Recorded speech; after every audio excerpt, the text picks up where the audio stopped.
Hi guys, எல்லோரும் எப்படி இருக்கீங்க? நல்லா இருக்கீங்களா? இன்றைக்கி வெயிட் லாஸ் டேவோட 32வது நாள். இன்றைக்கி 92 220 அதே வெயிட்டாக இருந்தேன். இன்றைக்கி பார்த்திங்கன்னா கழுகு மரம்னு சொன்னேன் இல்லையா, கழுகு மரம் இழுத்துட்டு வந்து அது என்ன பண்ணுவாங்க அப்படின்றத வந்து காட்ட போகிறேன். இன்றைக்கி வந்து பார்த்திங்கன்னா அதை வந்து இந்த பட்டையெல்லாம் செதுக்கிட்டு அதுக்கு வந்து அந்த காவி கலர் வந்து சுண்ணா துண்ணூர்லாம் பூசி நல்லா ஒரு சாமிகளுக்கு இந்த மரத்துக்கு துண்ணூர் பூசி குங்குமம் அதெல்லாம் வச்சு அது அந்த மரத்தை நட்டாங்க. நீங்கள் நத்தம் பெரிய மரம் நல்லா ஹைட்டாகவும் இருக்கும். இதுதான் கழுகு மரம்னு சொல்லுவாங்க. அப்புறம் வந்து மாவிளக்கு எடுப்பாங்க இல்லையா, மாரியம்மன் கோவிலுக்கு மாவிளக்கு தான் ரெடி பண்ணிட்டு இருந்தேன்.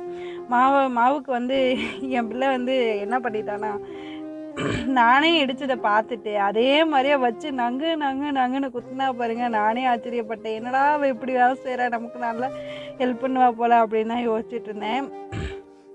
சரின்ட்டு அப்புறம் சரி அதுக்கு மேலே அவள் வந்து கீழே கொட்ட ஆரம்பிச்சிட்டா.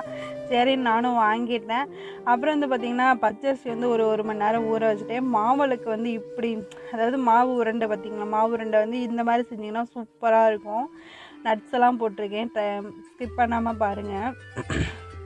பச்சரிசியை வந்து ஒரு மணி நேரம் வந்து தண்ணியில் ஊற வச்சுட்டு அதுக்கப்புறம் வந்து அதை நல்லா மிக்சியில் தண்ணி சேர்த்தாமல் கொஞ்சம் ட்ரையாக எடுத்திங்கன்னா அரைச்சி எடுத்திங்கன்னா வந்து நல்லா மாவு ஆயிரும். இந்த அரைச்ச மாவு வந்து ஒரு சல்லடையில் போட்டு நல்லா சளிச்சு எடுத்துட்டு சளிச்சுக்கலாம் அரிசி மாவு. இதுதான் அரிசி மாவு, வந்து இடியாப்பம் அதெல்லாம் செய்வோம்ல, இதை இப்படி தான் செய்வாங்க. அரிசி மாவு செஞ்சுட்டு அதுக்கப்புறம் பார்த்திங்கன்னா அந்த அரிசியெல்லாம் வந்து பவுட்ரு பண்ணி சளிச்சு எடுத்துட்டு அதுக்கப்புறம் வெல்லம் வந்து ஒரு 3/4 கிலோ அளவு சேர்த்துருக்கேன். இது வந்து ஒரு அரை கிலோ அரிசிக்கு ஒரு 3/4 கிலோ வெல்லம் சேர்த்து நல்லா பாவு காய்ச்சிக்கலாம். பாவு வந்து கம்பி பதம்னு சொல்லுவாங்க இல்லையா, அந்தளவுக்கு ஒரு பதம் வந்தோடனே வெல்லத்தை ஆஃப் பண்ணிடலாம், வெள்ளைப்பாக. அதுக்கப்புறம் பார்த்திங்கன்னா அந்த அரிசி மாவு வந்து இப்படியே நம்ம போட்டு வெள்ளத்தை ஊற்றினோம்னா வச்சுங்களேன், அரிசி மாவு அப்படியே கரைஞ்சி வந்துடும். அதனால பார்த்திங்கன்னா எப்படி அந்த மாவு வந்து கொஞ்சமாக ரோஸ்ட் பண்ணி லைட்டாக வறுத்து விட்டு வெள்ளத்தை போட்டுக்கணுமா உங்களுக்கு நல்ல உருண்டையாட்டம் வரும். அப்படியே ஊற்றினோம்னா மாவு அரிசி மாவு வந்து கரைஞ்சிரும். அப்புறம் வந்து பார்த்திங்கன்னா இந்த அந்த மாவு கூட போகிறதுக்கு கொஞ்சமாக ஒரு கையளவு எள்ளு, பொட்டுக்கடலை, நிலக்கடலை பருப்பு, முந்திரி, பாதாம் இதை தான் எடுத்திருக்கேன். இந்த மாதிரி எல்லாத்தையும் லைட்டாக பொட்டுக்கடலை மட்டும் வறுக்க தேவையில்ல, மற்ற எல்லாம் வறுத்து மிக்சியில் ஒரு ஓட்டினீங்கன்னா அந்த பவுட்ரு ரெடி ஆயிரும். நட்ஸ் பவுட்ரு சூப்பராக இருக்கும். இந்த மாதிரி போட்டு செஞ்சிங்கன்னா, நான் முன்னாடி வந்து எள்ளு மட்டும் தான் சேர்த்து பண்ணியிருக்கேன். இதான் நானே ஃபஸ்ட் டைம் பண்ணியிருக்கேன், ஆனால் சூப்பராக வந்துருந்துச்சு. அப்புறம் பார்த்திங்கன்னா வெல்லமும் கம்பி பதம் வந்துருச்சு. வந்ததுக்கப்புறம் அரிசி மாவு நம்ம வறுத்து வச்சுருக்க அரிசி மாவு வந்து நல்லா சூடு ஆறுனதுக்கப்புறம் ஏலக்காய் நுணுக்கி வச்சுருக்கேன், அதையும் நல்லா வந்து சேர்த்துட்டு நம்ம அரைச்சி வச்சுருக்கோம் இல்லையா, அதையும் அந்த நட்ஸ் பவுடரையும் சேர்த்து நல்லா ஒரு கிளறி விட்டுக்கலாம். வெள்ளைப்பாகு வந்து நான் ஆஃப் பண்ணிட்டேன் கம்பி பதம் வந்தனால. நல்லா ஆஃப் பண்ணதுக்கப்புறம் இந்த மாதிரி ஒரு வெள்ளைப்பாகு எடுத்து அதில் ஊற்றி சூடாக இருக்கும் இல்லையா, அதனால் வந்து நம்ம கரண்டி வச்சு நல்லா கிண்டிக்கலாம். கிண்ண வந்து அந்த சூடு ஆறிடும், நம்ம கை வச்சுக்கலாம்.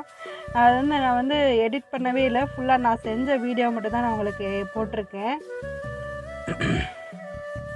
சும்மா ஒரு 2-3 நிமிஷத்தில் கிண்டி நான் வச்சுக்கோங்க. நான் வந்து கையை சூட தெரியாது, சூப்பராக வந்துருச்சு, மாவு டேஸ்ட்டாகவும் இருந்துச்சு. அவ்வளோதான். அதுக்கப்புறம் நான் வெள்ளைப்பாகு ஊற்றவே இல்லை.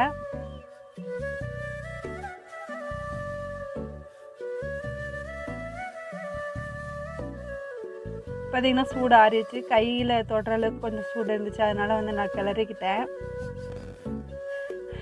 நல்ல ஒரு பதம் வந்தோடனே நல்லா கிளறி எடுத்துட்டு நல்லா உருண்டையாட்டம் வந்துச்சுன்னா அப்படியே லைட்டாக மறுபடியும் வச்சு கரண்டி கிண்டி விட்டு அப்படியே உருண்டை பிடிச்சிங்கன்னா சூப்பரான மாவு உருண்டை ரெடி ஆயிரும். இதை வந்து நம்ம காலையில், அதாவது மக்கிய நாள் காலையில் தான் ஒரு 5 கோழி கூப்பிடுன்னு சொல்லுவாங்க இல்லையா, கோழி கூப்பிட ஒரு 5 மணி போல் 6 மணி போல் நேரமே செய்யறனால முதல் நாள் சாயங்காலமே வந்து நாங்கள் மாவு உருண்டை பிடிச்சி வச்சுருவோம். காலையில் தான் எடுப்பாங்க. மாவிளக்கு எடுத்துகிட்டு போக அழைச்சிட்டு வருவாங்க, தப்படித்து எல்லா ஊர்க்காரங்களையும் கூப்பிட்டுட்டு எடுத்துகிட்டு போவாங்க. பார்த்திங்கன்னா சூப்பராக உருண்டை வருது பார்த்திங்களா, எல்லாம் அழகாக வந்துருந்துச்சு.